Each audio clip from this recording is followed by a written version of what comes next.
If you suffer with social anxiety, it's going to ruin your life. It ruined mine for 3 years, and it made me such a recluse and depressed person. And it wasn't until I started taking systematic approaches to improving every aspect of my life, was it until I started gaining confidence and overcoming the feelings of social anxiety.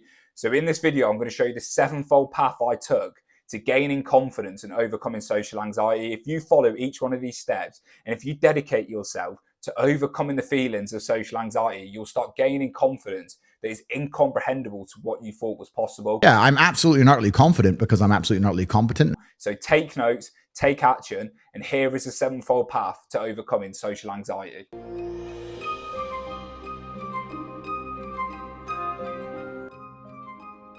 So what has diet got to do with social anxiety? When you eat food, your brain uses the nutrients from that food as fuel to operate on. Therefore, if you're eating unhealthy foods, your brain has got suboptimal nutrients to work with and starts having faults. You have also got a second brain in your gut called your gut biome. This is an accumulation of bacteria and viruses that send neurochemicals into your brain to help with the modulation of mood and energy levels. Therefore, if you've got an imbalanced gut, you're going to be sending faulty chemicals into your brain, leading to stuff like anxiety and depression. It gets even worse. If you're eating processed foods or foods that you're intolerant to, you're going to start eroding away the gut lining, which undigested food is going to start going into your blood system, and your white blood cells are going to start attacking them, causing systemic inflammation.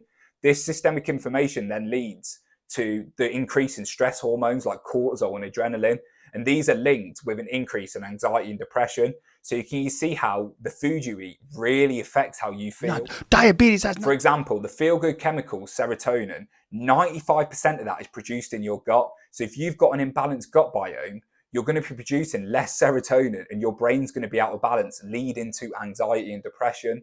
So what can you do about this? I would first recommend that you start with cutting out all processed foods.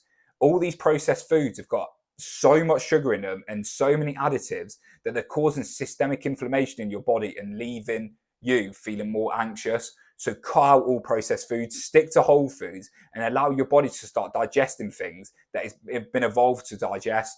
The next step is get a food intolerance and allergy test, because if you've got food intolerances, if you're allergic to certain foods and you're having them consistently, you are constantly poisoning your body. So once you cut out these foods, you allow your body to go back to homeostasis and work on a level that it evolved to be on. If you can't afford a food and intolerance allergy test, do something called an elimination diet. This is when you have your current diet, right, and you start cutting out food group by food group and seeing how you feel without them. So for example, let's use dairy.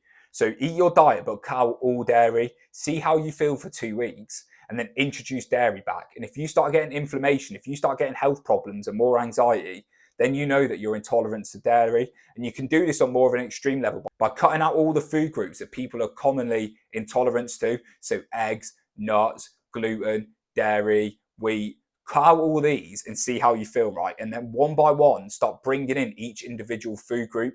By doing this, you can really see which food groups are causing you to have systemic inflammation and are causing problems in your gut and your brain. And once you've done this, once you've got a clear idea of what's causing you to feel bad and what's causing problems in your body, then you can start moving on and living healthily and not dealing with the anxiety that comes from having a faulty diet.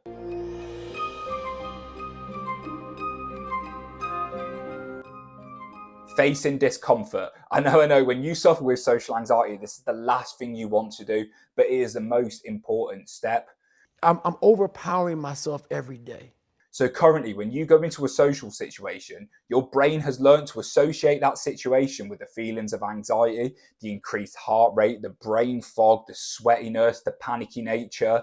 So what you need to do is you need to expose yourself to more and more uncomfortable situations to unlearn that association of anxiety with social situations. So for example, you can do this by going up to the checkout lady at a supermarket and just asking how her day was. So do something really minute that makes you feel a little bit uncomfortable, and do this and repeat it till you feel confident doing it. And then once you feel confident doing that, you want to up the ante. Go and do something that makes you feel even more, a little bit anxious, and just keep upping the ante little bit by little. You don't want to do anything too drastic. You don't want to ruin your self-esteem, but you want to constantly be pushing yourself, utilizing kind of the progressive overload theory. and then making more and more choices that make you uncomfortable, and slowly and surely you'll start to associate yourself with confidence instead of anxiety. This can be a slow process and it can be difficult, but the more you do this, the more confidence and the more competence you start to build with your ability to socialize. So start doing this now, implement it with just something small and work your way up till eventually you can be social, you can go on dates, and you can be comfortable in any social situation.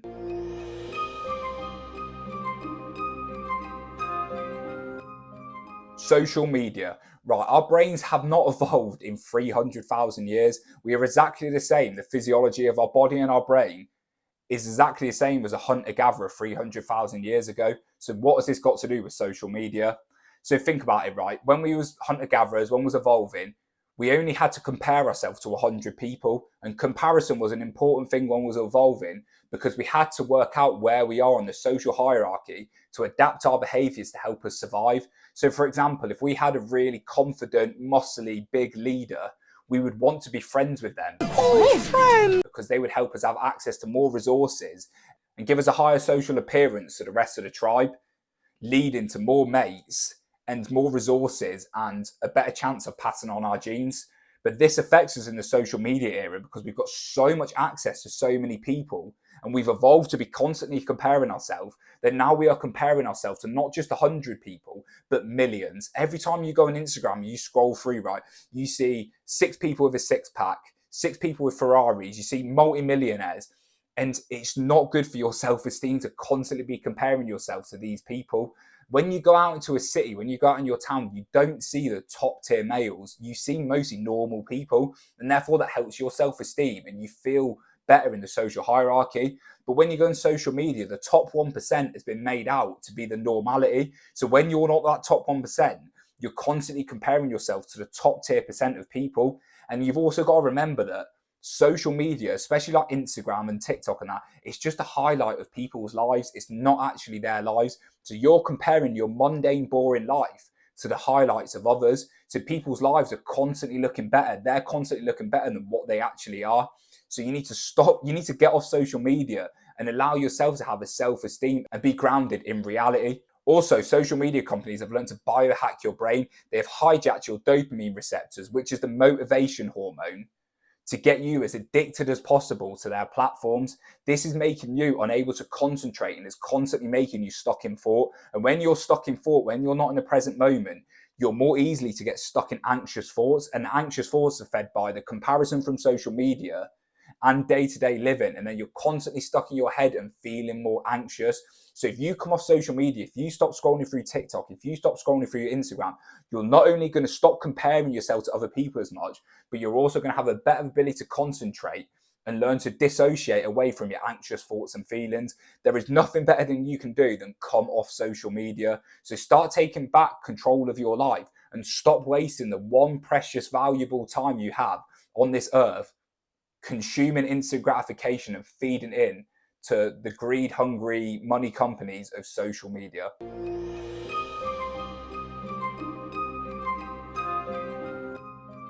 Right, so when you're experiencing social anxiety, you're getting a massive increase in your stress hormones, cortisol and adrenaline.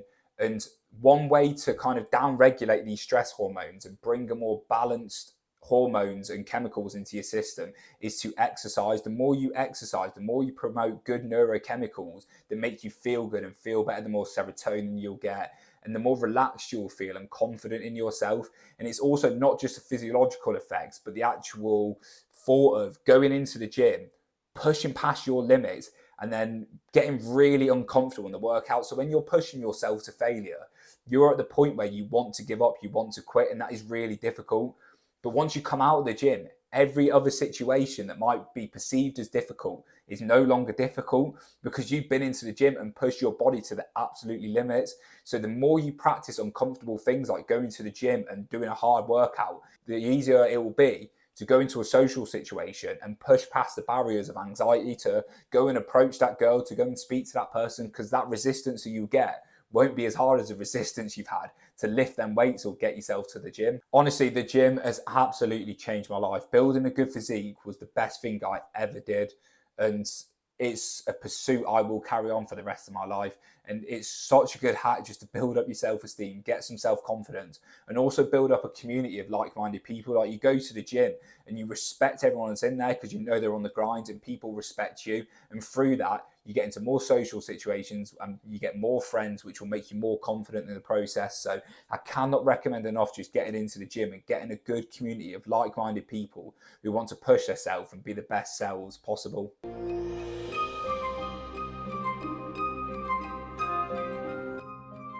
How can you utilize journaling to alleviate the symptoms of social anxiety? So social anxiety normally stems from a belief about yourself or the world. And this belief stems loads of automatic negative thoughts which affect your life. So you might have like a deep-rooted belief in your subconscious that is formed from a past experience that is, I'm not good enough. Maybe you didn't get enough love from your parents. Maybe you had a really embarrassing moment growing up, whatever it may be, right?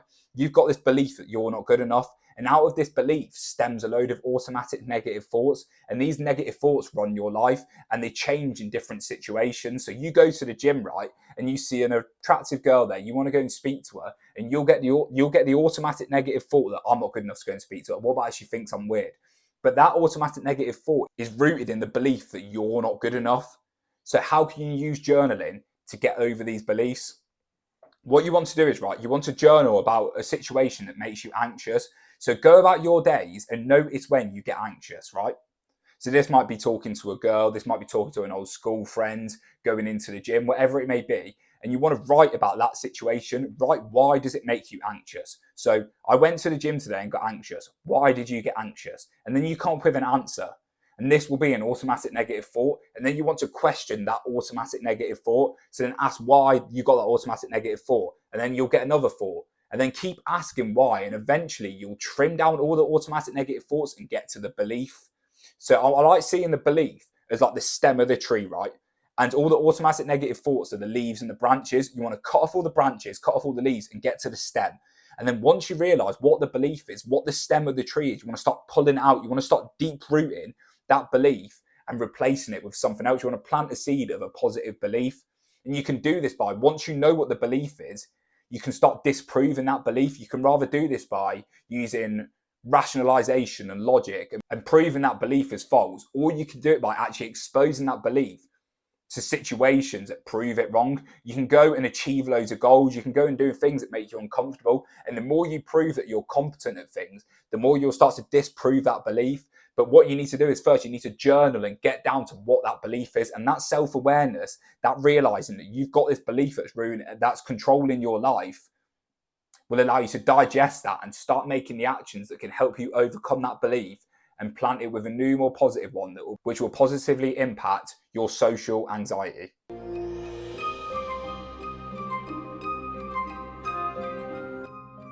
Meditation. Right, I want you to do a little thought experiment. So I want you to just close your eyes and just watch one of your thoughts. So just sit there, focus on your breath, and just wait until the thought comes in, and then note what that thought was.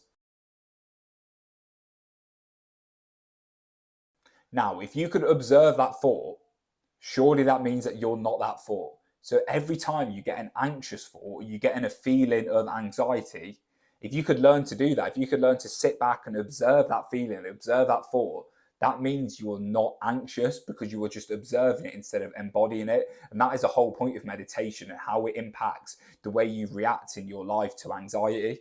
This isn't to say you won't feel the anxiety. It will still be there. Like, the anxious thought will still come up. The feeling of anxiety will still be there, the increased heart rate, but you won't cause any suffering from it. You won't be attached to it. So you'll just observe it. And what will happen is it will come up and then it will just shoot off, and then you can just get on with your day. So if you're in a social situation, you start getting anxious. If you can learn just to sit there and observe it, take a second just to go, oh, I'm anxious, come back to the social situation, come back to the present moment, and then you can just carry on you can carry on as a happy, confident person instead of being tied down by that anchor that is social anxiety. Yes, people, so this is Alex from the future. I was rewatching the video when I was editing it and realised I just waffled pure bollocks on this step. So I'm just going to do a quick summary, and then I'm going to make a separate video on this step, as it's probably one of the most fundamental and it's maybe the hardest to implement and get right. So the seventh step on the sevenfold path to overcoming social anxiety is sleep. And if you're not sleeping properly, if you're not getting consistently 8 hours of sleep or more per night, then you are going to crash your testosterone. You're going to have brain fog. You're going to have a lack of energy, and everything in your life is going to be worse. You're going to look worse. You're going to feel worse, and your social anxiety is going to ramp up. So sort your sleep out. This is the fundamental of life. We have evolved to sleep for a reason, and it's to allow our body to recharge and come back to a state where it can run at optimal levels. So get your sleep sorted. Stop sitting there scrolling through TikTok at like 3 a.m.